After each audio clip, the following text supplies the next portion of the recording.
Kailangan talaga punasan ka agad eh. Kakapit siya oh. Di bali kung ganito lang ano.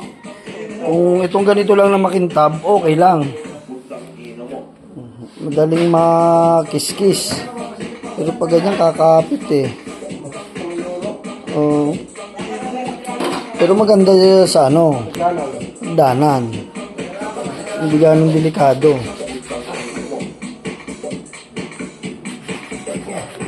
Hindi ganun delikado siya.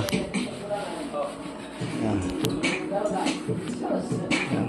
Yan na lang yung huling gagawin ni Recto dito sa loob ng bahay. Tapos na po itong sala lahat hanggang kusina. Ito yung sala niya. Tapos itong kusina na ginawa niya ito.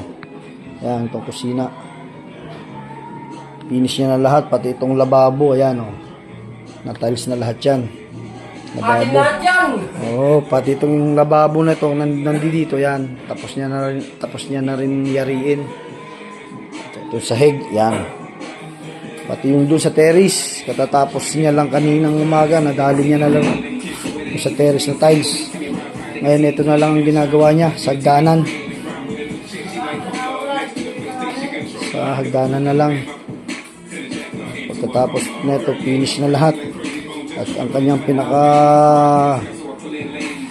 guwapings na helper, ang lupit. Batang Maynila, pero namamakyaw ng pintura yan. Pipintura yan, siyang nagpintura nun, yung cabinet na yun, ayan, yung cabinet na yan, siya dumali nun. Si Mr. Suabe. Ayan. O, palitan mo. O, buhos mo tapos palitan. Marami naman tubig eh. Sa container.